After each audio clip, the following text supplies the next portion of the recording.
Music Masterclass. So this is my regular series I do on Thursdays where we talk about making music. We talk about composing, arranging, improvising, all sorts of aspects of creating music. So I encourage you to check in the chat. Let me know where you're coming from. Let me know if you're hearing things okay, because, audio is complicated.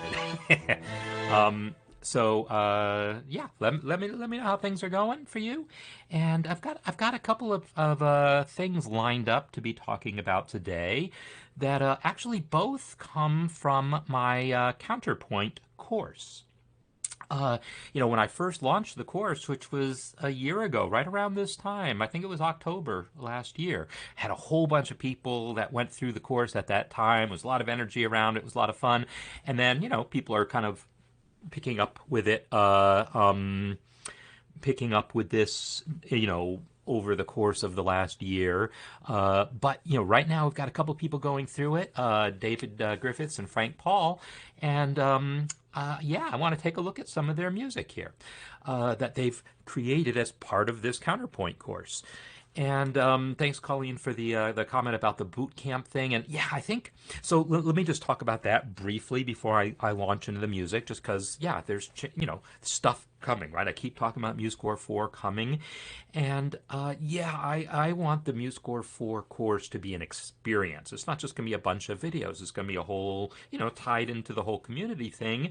But I want it to have, assignments to do, feedback on it, and, do the kinds of things that I've been doing, like last year in the Jazz Piano Holiday course, this year with the Music Engraving Workshop and Musicianship Skills Workshop, which I'm also planning on kind of, updating a bit as part of all this. So, I want to get people more involved, more doing things, right, and getting feedback and really making progress. So that's stuff to look forward to. So I asked on the community, if you haven't seen it yet, about just the word boot camp, and if it has okay connotations for you, or if you've got better ideas for a word that means the same thing. Just a thought. All right. So go ahead and check out the comment, the thing I posted on the community. If you've got any feedback there, feel free to drop in the chat here as well.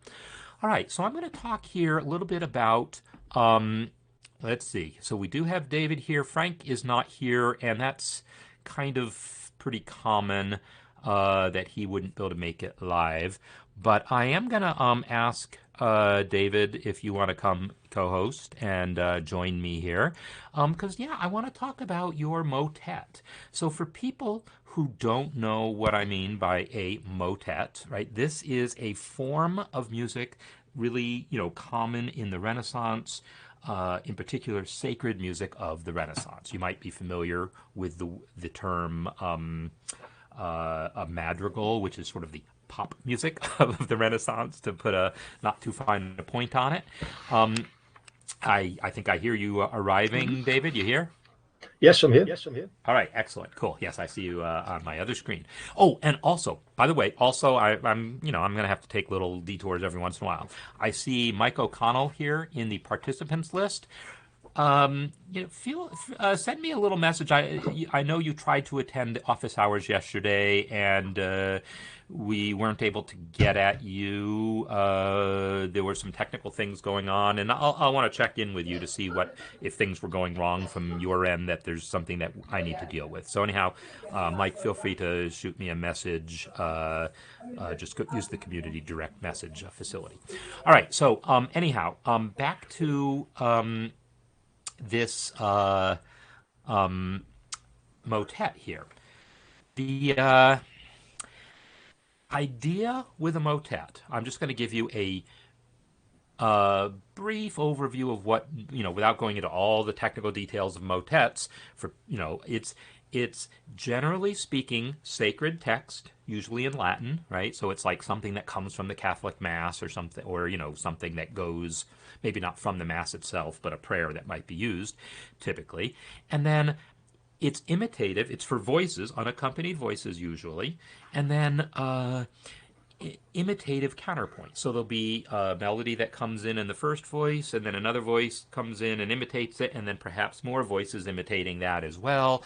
And then the imitation goes on for a while, and then it kind of disintegrates into not not being imitative, and then it kind of comes to a conclusion at the end of a line of lyric, like one line of lyric, like Christ has died, is a lyric, and it might take like 12 measures to get through those 3 words because of all the imitation and all the melismas and all. And then that comes to a little cadence and then starts another point of imitation. Christ is risen, right? And then, this Catholic Church stuff, right? And then same thing, imitation, more voices, just devolving into other kinds of interesting things going on, coming to a cadence, and then Christ will come again, Christ will come again, Christ will come again, and more imitation, and then coming to another cadence. So that's the basic idea that we're looking for. So David has, and this is using then Renaissance style harmony and counterpoint. So David has written one in accordance with all the stuff that I lay forth in the course about how to do this, and it's marvelous. I think it's really nice sounding, and you're going to enjoy it. So before I play it, David, why don't you just any general words before we dive into specifics? Well, when I was started this project, I can hear an echo. I don't know if anyone else can. Oh crap! Okay, let me see if I can refix that. You hear an echo. Usually that happens if this is not set correctly, and it is, but sometimes I have to change it and then change it back. How about now? Yes, that's better. Good. Yeah. Good. Yeah. So when I first started looking at this, I really just went to a couple of the pieces that I know best from this sort of era of music. That was Tallis and Allegri. Just kind of getting more of a feel for what was involved. And for people who don't know, Tallis meaning Thomas Tallis, Renaissance composer from England. Yes, that's right. Just so that I took the first theme from his Sperminalium piece, and really that was the starting point. And then so the melody itself is taken from that. This first series of notes theme, yeah. Okay. And then the actual text is the text, yeah. All right. So so we're gonna listen to this, and so again, anything else you want to tell us before we start hearing it? Because I'm just gonna hit play in a second here.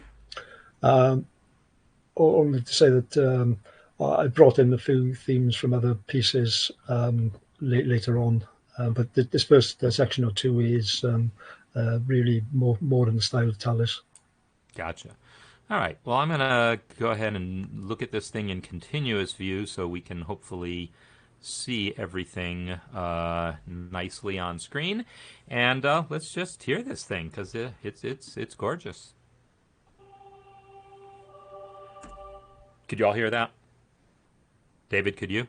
Yeah, I do. All right, good. I didn't want to get 2 minutes into the piece, then have people tell me, "Oh, well, we can't hear it."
All right. Yes, beautiful. And I apologize for the glitchiness of my audio. I did reboot right before this, but sound has a mind of its own, as I've said.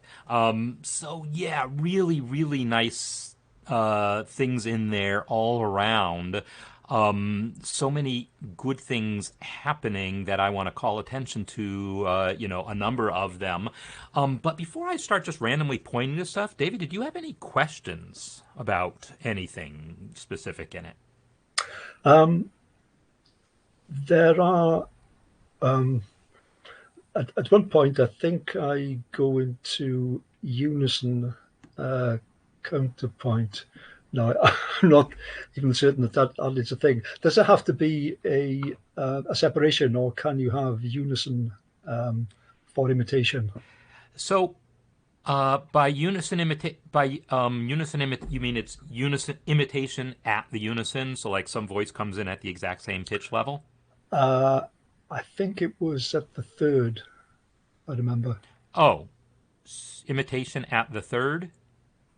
But at the same time, rather than separation, it's basically Oh. So not yeah, imitation, but just two voices two voices. in Yeah, in yeah, together. Yes, yeah, there were together. definitely places where that happened. So Yeah. you can definitely do that. I mean, here's a spot where I see what appears to be, well, maybe not.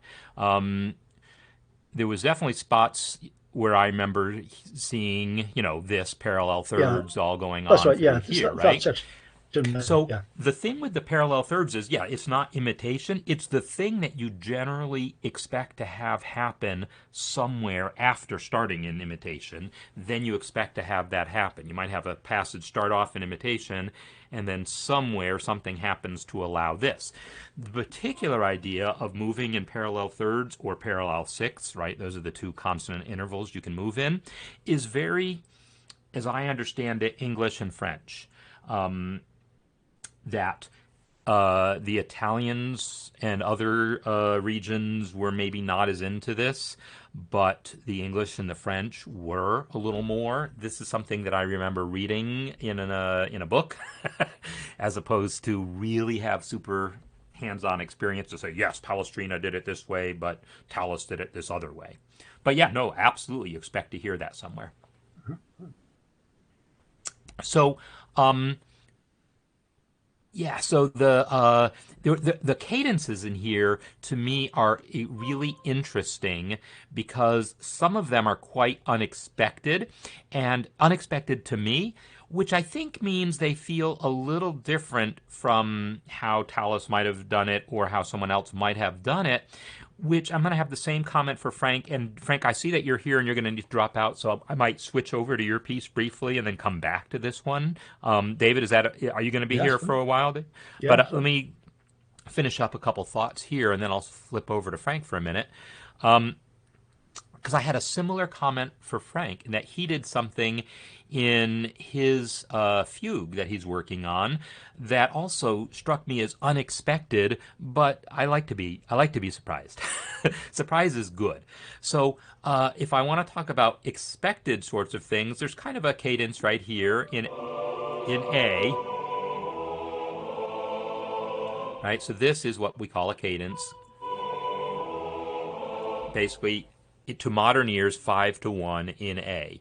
Right, we hear E chord going to A minor chord, and with a leading tone in there, and all the stuff that's going on. Now, by the way, I didn't notice it here before, but I did notice it like at measure 30 because I made a point of remembering the measure number. What am I hearing here, David? Do you know what's B minor. except that's an F? That's a B. This is a tritone here. Oh, oh, So if you right. wanted a B minor, I would have gone with this. Uh, Yeah. So that's yeah, another unexpected thing. I sort of limited the accidentals to basically anything around the The cadence. cadences. Yeah, yeah. And so there's basically, So and you this can is a have the good odd. point. There Yeah. are three reasons to use accidentals in Renaissance music. One is to prepare a cadence, so you can have these leading tones into those, like A into A. You might have G sharp going into A or C sharp going into D. The second reason to have a accidental is certain melodies that just want to have that half step above scale degree 5. So that's a thing. But the other reason to introduce accidentals is to avoid tritones. So you would be totally within your rights to change that to an F sharp. Bear that in mind. Yeah. So, but when I talk about an unexpected cadence, this guy here, I really like. Another one. So that D sharp going to E, that cadence E creates its own sound, and it's one that has special meaning also potentially as a half cadence if we hear that E as basically a 5 chord. This is all people, modern ears being put on it, but I love the sound of that. And the end similarly catches me by surprise because I'm not expecting it to end on the E.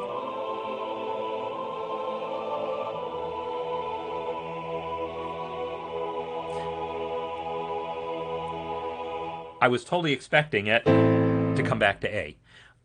But I like it the way it is. And the way you drew out the E there, I think, is quite effective. And it makes the final arrival of that E feel final. Did you have a sense of need of doing something there to make that happen?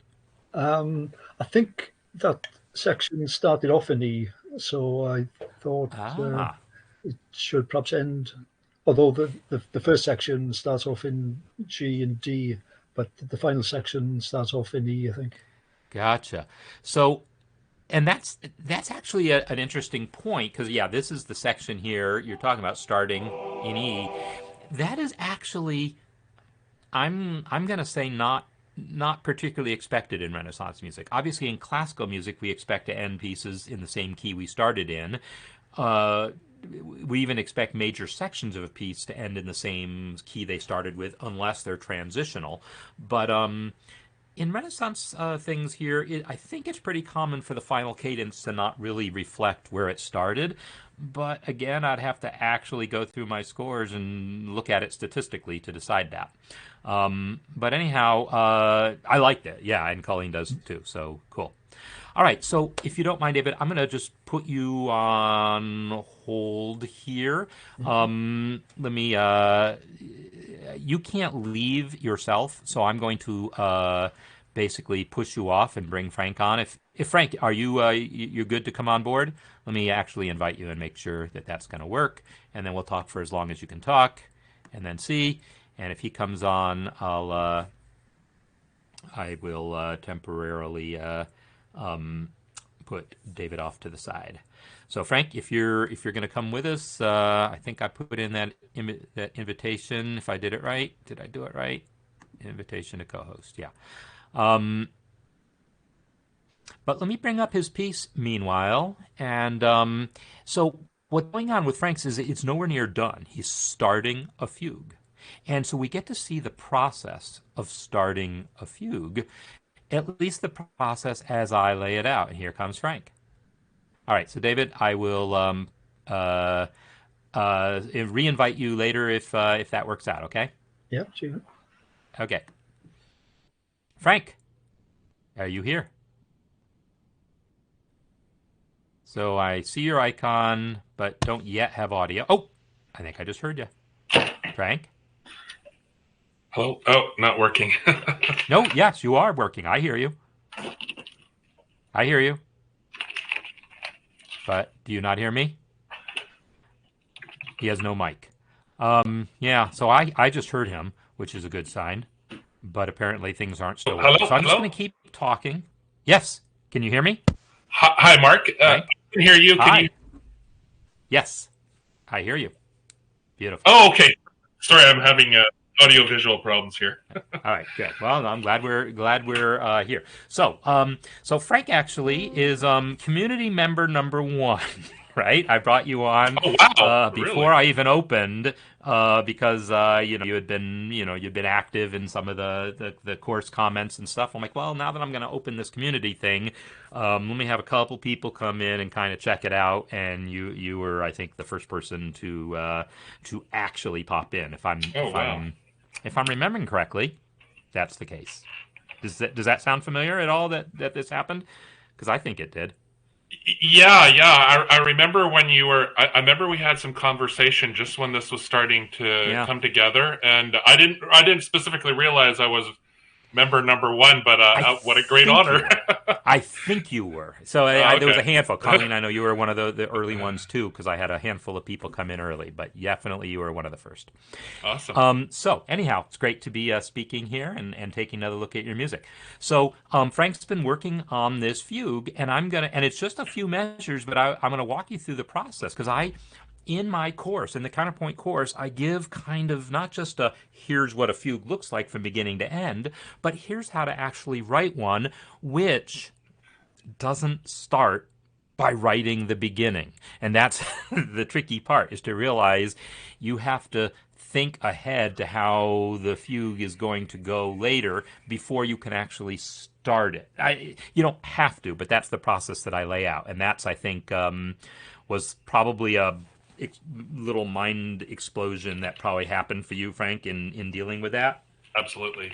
Yeah. So what we're looking at here is the beginning of the process here. These half notes that we're seeing on screen, these are the first notes that I'm suggesting that people write. These are not going to be the first notes that we hear, but they're going to be the first notes that we write. And I'm just going to play them, and then we'll talk about it.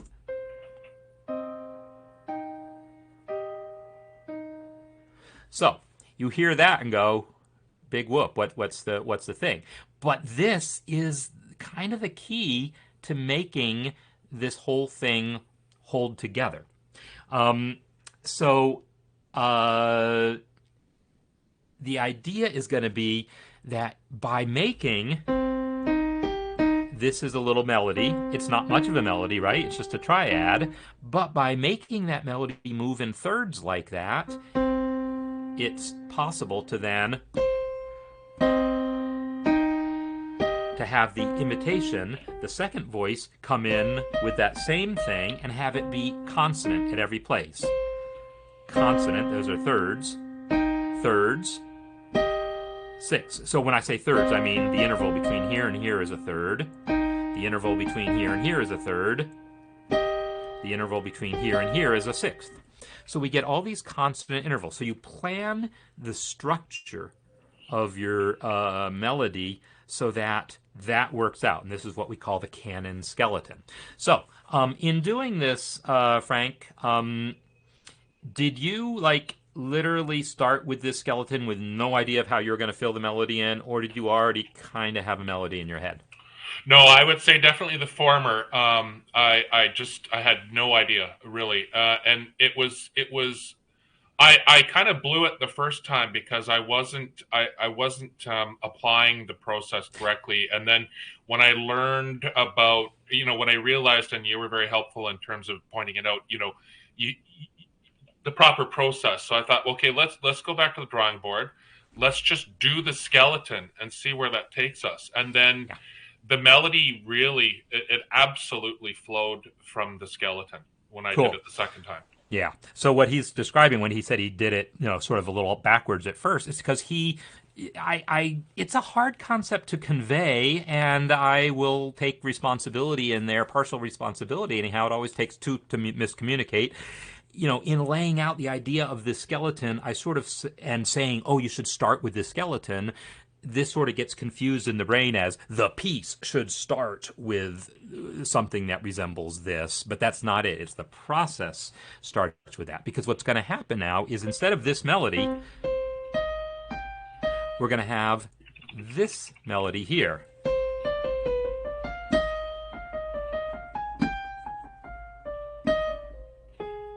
So I'm banging on those first notes so that you can hear ba ha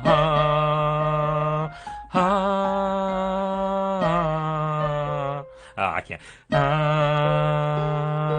So we're hearing ba da da dum while this melody is being played.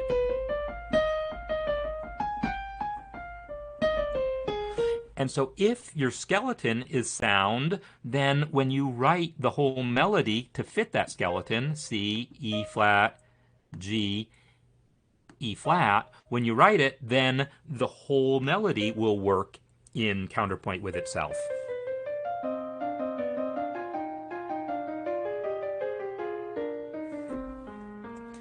And so you end up with this wonderful little bit of imitative counterpoint that I won't say writes itself, but it kind of just works, yeah, Frank? Yeah, for sure. No, that was just such a huge light bulb, like you say, because I didn't get it the first time around. But when I saw how you do it and how that works, it's like and it was also takes a lot of the stress out, right? Because like when you're looking at a blank page, you go, I so often feel like I don't know what I'm going or what I'm doing. But when you have that kind of process to follow, it just pushes you along, and it takes the stress out and makes it easier, I think. Yes, it does. Now, there's no requirement that a fugue have this. This is called stretto because it here's our basic subject. So this is called the subject, and this is going to be what's going to form. This is going to be what actually starts the fugue, and it's going to be the source of all the variations and everything else that comes later. But at some point in the fugue, not at the beginning, we're going to get to do this stretto thing where we get to hear that subject in counterpoint with itself, right? The same melody being heard at an offset of a couple beats. The same process can apply to writing motets, but it's kind of fascinating because with a motet, you start right off with that, but in a fugue, you don't. And so where you end it, so I know you got to leave, so let me just pop over to where you get with this.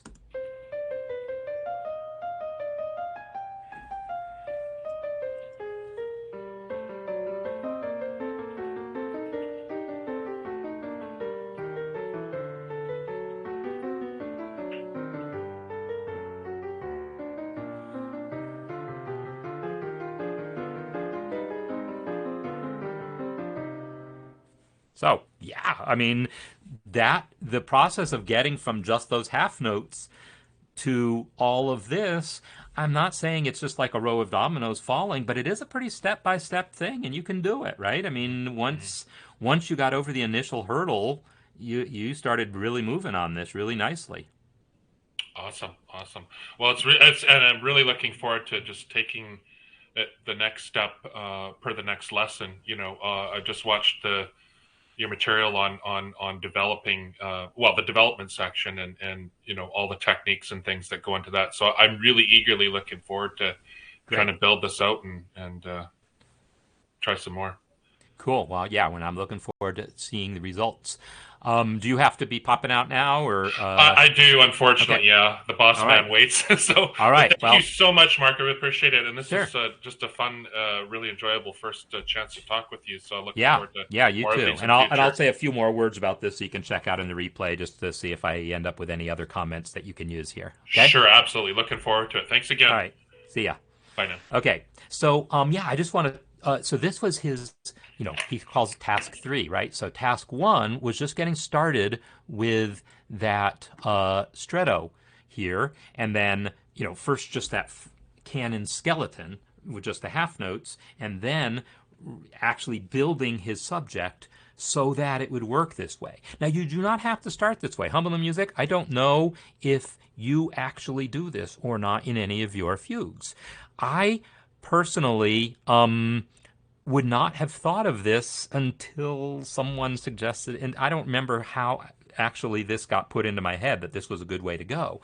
But here's the thing about fugues. Fugues do not have to have stretto. This idea that the subject would actually be heard in counterpoint with itself, like one statement of the subject starting before the first statement ends. So like the full subject is 2 bars long, but here we have the stretto is the second voice coming in while the first subject statement is still sounding. I didn't used to plan that. What I would do is I would write a subject and then say, now I'm going to see if I can make this thing work in stretto with itself. And it would be trial and error. I would write it out in every possible, like, well, what happens if I start the subject an octave lower 1 beat later? What happens if I start it an octave lower 2 beats later? What happens if I start it an octave lower 4 beats later? What happens if I started a fifth lower 2 beats later? What happens if I started a third lower 2 beats? I would just try every possible random permutation, hoping that something would work. And if it didn't, I would say, I guess I'm not going to use that subject, because even though you don't have to have stretto, I love stretto. It's fun. It's like barely worth the trouble of writing a fugue if you're not going to have some stretto in there. This idea that you're going to have that subject and counterpoint with itself, that's to me a huge selling point of fugues as a form. So it doesn't have to be there, but it's something that causes me to enjoy it a lot.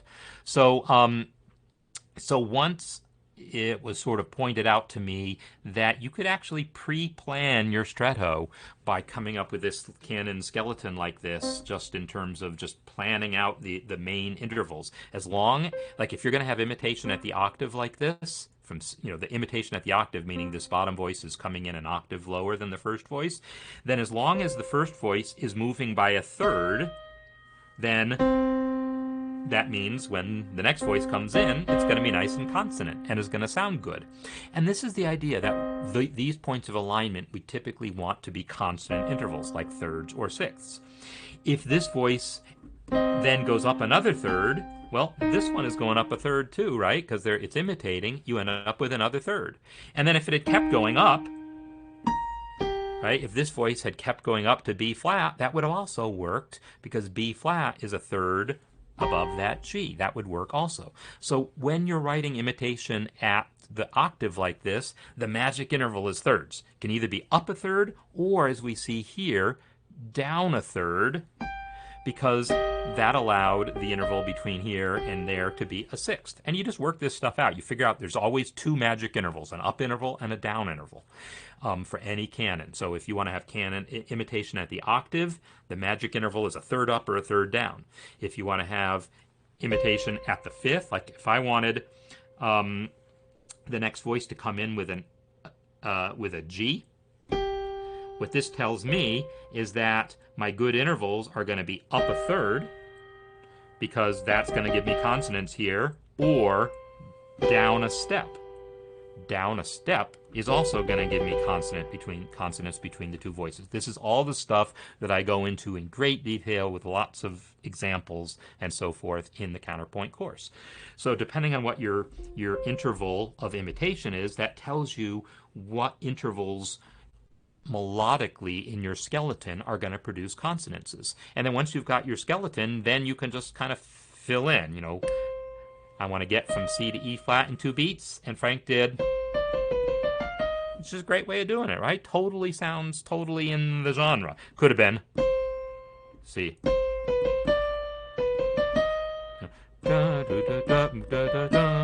Yeah. That also would have gotten me from C to E flat in 2 beats. That also would have done it. Dun, dun, dun, dun, dun. There's a million different melodies that you could write that will get you from C to E flat in 2 beats. And then, then it's going to work to then have the bottom voice then repeat it the same way. So it's a structured approach to creating a subject that is going to work in stretto. So yeah, then step 2, what he had here was writing what's called a counter, because the real fugue isn't going to start off with the stretto. It's going to start off like this.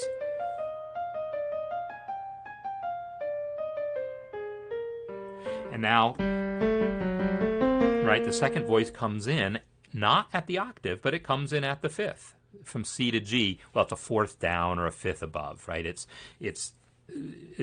basically at that level, at the fifth above or fourth below, is where you typically would bring in what's called the answer. And so that answer doesn't come in while the subject is still sounding. It comes in after the subject is done, and then the subject goes on and does this other thing called a counter subject. And you can just write whatever you want that you think is going to sound good. and that sounds great to me. I mean, that's just really nice stuff. And the one thing that I commented here that harkens back to something I mentioned to David, when I mentioned in David's motet, there were some cadences that sounded like unexpected to me, but really fun, and I like them. The thing that Frank does here that's unexpected to me, but is fun, and I like it, is this syncopation here, this tie across the bar line there. You know, this subject,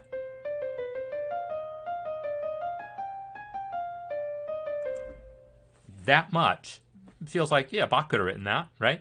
Any Baroque composer might have written a melody very much like that. It's very much in Baroque style, very much in, yeah, it just totally feels like it's hitting all the right buttons.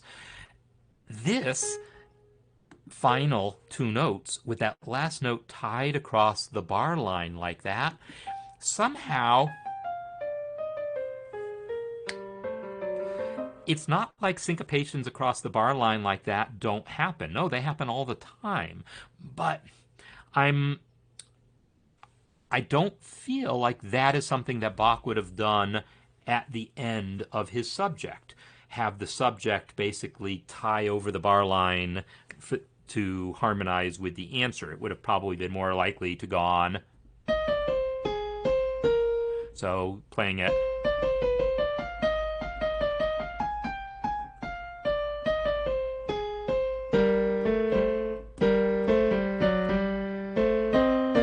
So in other words, I basically I got rid of the tie, changed that to a C. So that we land on the B flat when the answer comes in rather than anticipate it. So that feels more like Bach, what Bach would have done. But this feels like what Bach would have done had he thought of it. Like I feel like Frank is doing something here that I'm not saying Bach wouldn't have ever thought of this, and maybe he would have thought of it and go, yeah, it's not me. I don't know. But this type of use of syncopation feels more modern, and yet it doesn't feel so modern that it's pulling you completely outside the world of a Baroque fugue. It still fits, right? And realistically, those sorts of syncopations are all over the place in motets also. And yeah, I'll take a look at David's in a minute and come back and see if we have any of that. Maybe you can speak to that, David, if you want to look at your own motet and see if you basically I want to see if there's fourth species counterpoint with the whole chain of suspension business, because I don't remember where I might find any of that, or if I might find any of that. So anyhow, that felt unexpected, but in a cool way, just like with David's motet. And then once you have those two voices, you're ending up basically in the key of G minor. We started in C minor, but because the imitation is at the fifth, now we're in G minor, and the thing ends in G minor. Somehow you need to work your way back to C minor, and so that's called a bridge. And here's this is what Frank wrote to get back to the key of C minor. So the bridge, you sort of do what you want to do to find your way there. Now, if I'm going to critique this from a perspective of things that maybe could be a little different, that maybe would cause it to feel a little smoother, I might make that a B natural, so that I really feel like, oh yeah, I'm arriving on C minor. Because otherwise, let me do this again. Without it, it really feels like that C minor is just the 4 chord in the key of G minor. It doesn't feel like I've actually reached the key of C minor. But just by changing that to a B, that B natural brings me there more. I'm not crazy about the C against the B there. I might have to change that a little bit. I'm just going to change it to this, even though it's not very melodically good. Now, this is now giving me more a sense of G into C minor, G major, or G7. In fact, just changing that G to an F natural. That could be kind of fun. I've just heard the F sharp, and now I'm hearing the F sharp. That might be actually pretty fun. Yeah, I like that one. So that is a little smoother motion into the return to C minor. But that's the kind of stuff you do. You have to think through how are you going to make that bridge work out. And there's, a lot of creativity there. But now this is the point where the subject enters again in the original key. And then, a couple different notes at the end. Because really the subject itself, I guess we're saying, is just that much. And then the last couple notes are what's called a tail on the subject. Extra notes that aren't necessarily always part of the imitation. So it's basically up until this E flat is the official subject, and everything else that is just filler to get you to the bar line. So and then in this part here, then the bottom voice has the subject, and meanwhile he's got the middle voice, the one that was doing the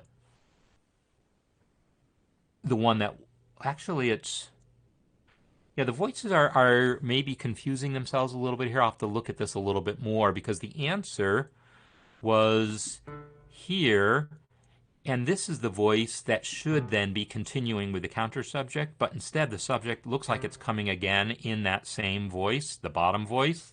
So you might need to jiggle around things to straighten out exactly which voice is which. And so, Frank, I will, feel free to follow up with that there in the comments. The comments on where you posted the score. But yeah, your answer is a low voice, and it's the answer is now that voice looks like it's the one that's taking up the subject again, and that's not what should happen. That voice should be taking up the counter subject, and then the third voice should be dealing with the subject again. So as far as how fugues are normally structured. All right, so anyhow, but yeah, that aside, let me undo those changes there. The only other thing while I'm thinking of it, Frank, is that this sonority here is pretty dissonant, right? This is fine, but hearing the E flat against it also, this interval here is like an augmented fifth. It's a little awkward. And then having the melody have that augmented second on top of it. And then resolving all that dissonance with a big leap down to here. This felt so. This beat right here is maybe the most problematic of anything in there. Before I bring David back, one final tie-in here. This is a tritone here, right? But tritones are fine. There's nothing wrong with tritones. Tritones are much more common in Baroque music than Renaissance music, but an important difference is going to be that dissonances like this can appear right on the beat in Baroque music. In Renaissance music, it's not like they never would have used the tritone, but not right on the beat, right on beat one of the measure like that. It would have been like a little passing tone dissonance that would have resolved very quickly. So that was the one sort of difference there. So David, I'm going to invite you back if you're still able to come join us. And now that I've made a couple comments, both about the chain of suspension business and about, I guess just about the tritone, see if you're able to come back and talk about that. So I'm going to start looking for ties because that's going to be one of my big clues that maybe some suspensions are happening. And I see some right here.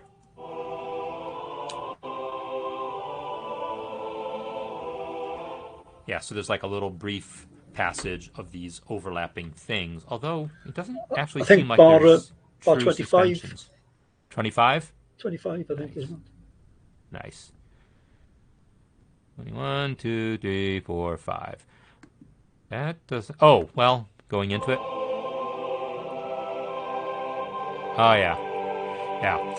So he's got the C that enters first. And so here's the thing that I always talk about with suspensions. I always liken it to Wile E. Coyote chasing the Roadrunner, where they're chasing each other, Coyote's doing the chasing, and at some point they come to the edge of a cliff, and the Roadrunner runs off to the side, and Coyote misses the turn and runs right off the cliff. And then he's sitting there spinning his legs in midair for a little while. And then he looks around and realizes, oh crap, I'm not on solid ground anymore. Holds up a little sign that says help or whatever, and then falls to the ground. This is my model for a suspension. So Coyote and Roadrunner chasing each other around, and the Coyote comes in here. The C is the Coyote, and he's perfectly fine. Everything's all nice and consonant, but then the ground shifts out from under him. At this point, the rest of the chord has changed to a G chord. This C is not a member of that G chord, and that C chord is just like hung out. It's like the Coyote just sort of hanging there in midair. That C does not belong in the G chord. It's suspended in midair. See what I did there? Suspended in midair, and then he holds up the sign that says help, and then falls down by resolving to the B. So that is a suspension. And then, then the Coyote comes to rest peacefully on the ground in this version of things. Have you heard me give that little that little lecture before, David? I don't think I have, actually, no. Okay. I give it often, but I don't think I think I managed to go through that whole counterpoint course and not tell that little thing, but anyhow. But yeah. So yeah, we totally expect to have those sorts of suspensions, ties across the bar line that result from that sort of thing. Here's another tie across the bar line here, but this doesn't. Ooh. Yeah, this is also kind of a something here. Because, yeah, we have a note, an E tied across the bar line, and then the chord changes, and, so there's all sorts of places where that sort of thing is happening. So back to Frank's thing, yeah, it's not like ties across the bar line isn't something that would have happened in Bach's day. The specific place where he did it felt a little unusual.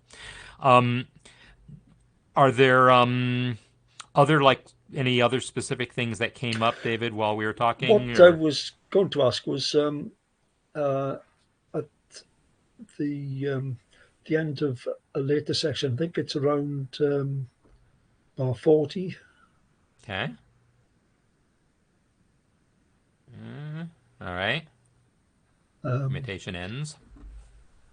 Yeah, so I call it the neighbor-tone figure because it's not really a suspension, but I thought I should mark the end of one sort of section with something that sounds a bit like a suspension, but it's kind of on the fifth rather than the third. All right, so I need to hear it to, first of all, orient my ears around what we're talking about.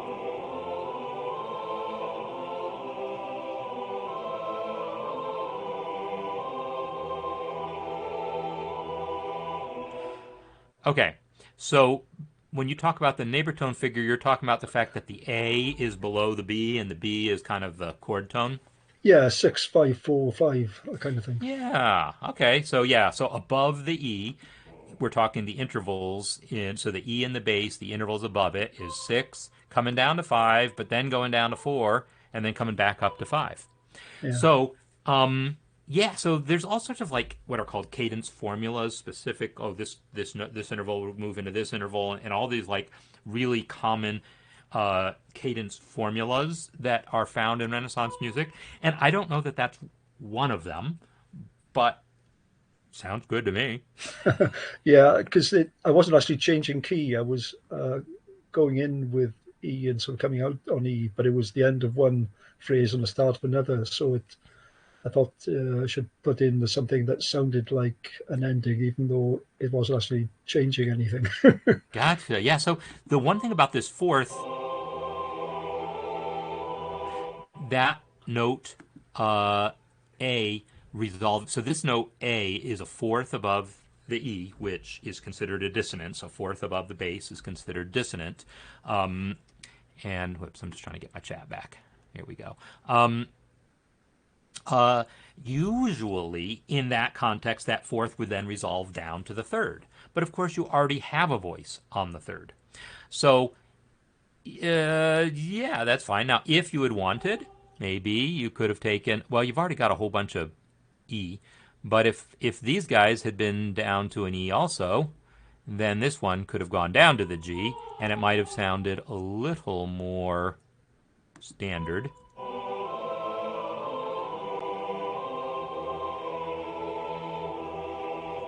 I don't like it better. What if it was a G sharp?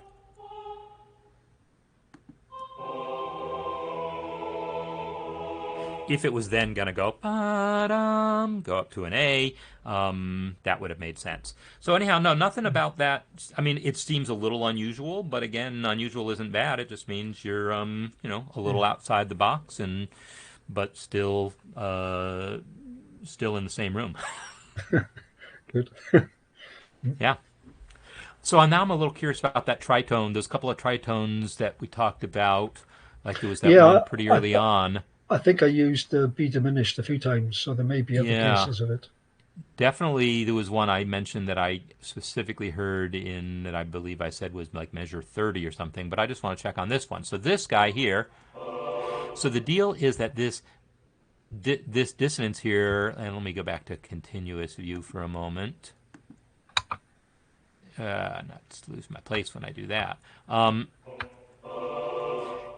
The question is that at least both approached and resolved by step, which is what you might hope for in a dissonance of that nature.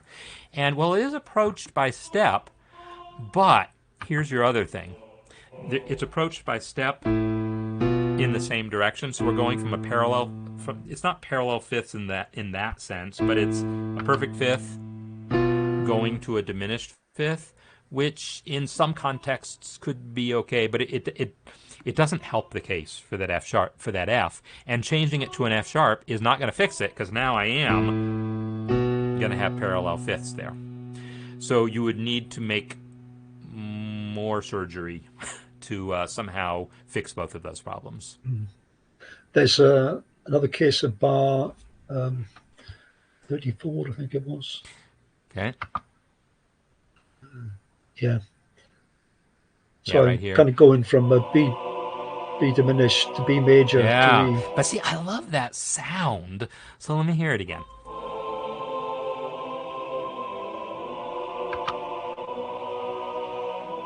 Yeah. So here's one of those things where, I can't listen with 16th century ears. I can only listen with 21st century ears. And my 21st century ears like the sound of that, while acknowledging that no, Tallis would not have written that. So this could be one of those things. Like the other one, the first one I pointed at, it just sort of jumped out at me and sounded like, oh, this sounds not right for the style, and it's not adding anything. But this is something.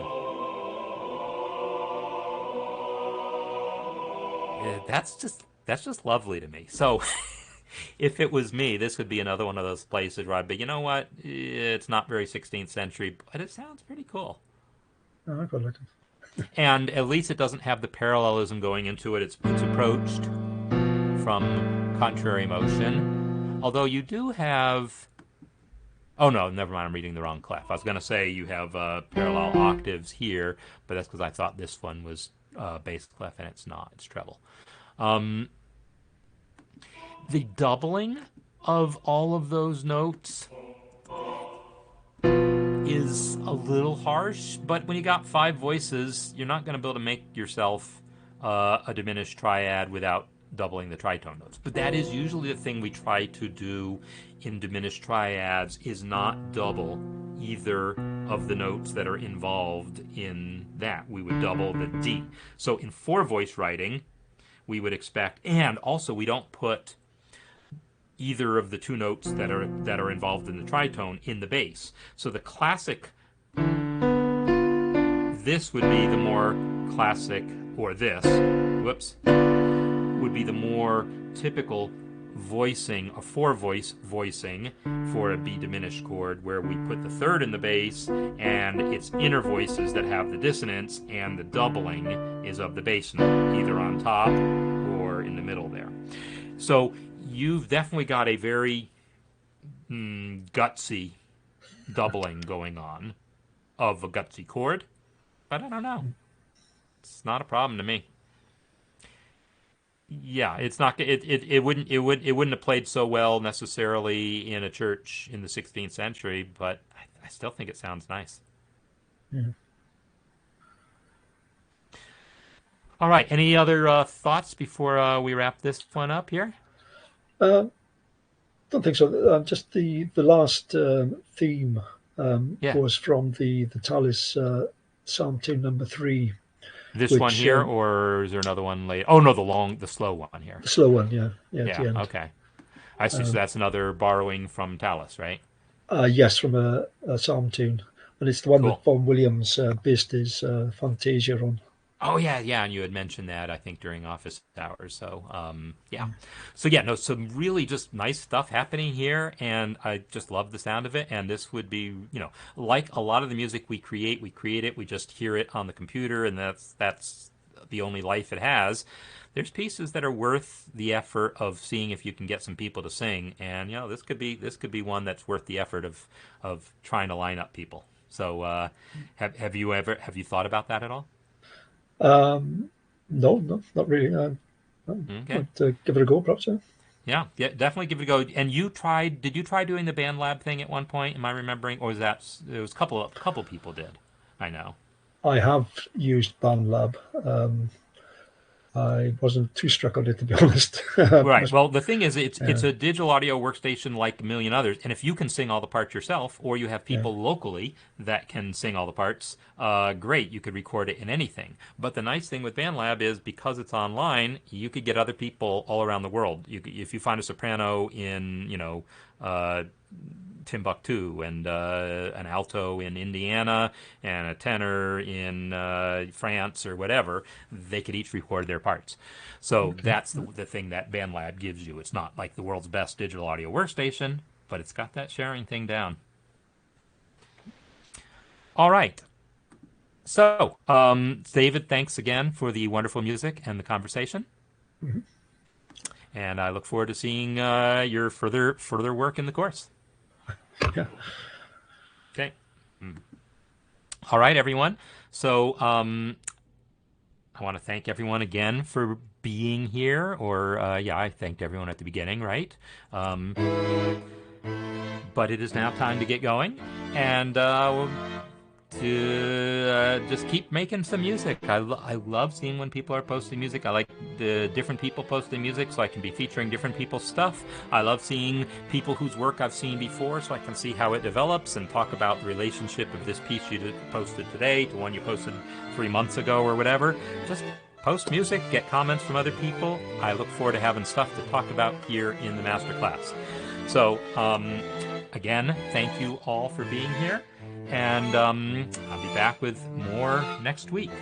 Next week, also, MuseScore Cafe will be Ask Me Anything, so have your questions ready. See you later.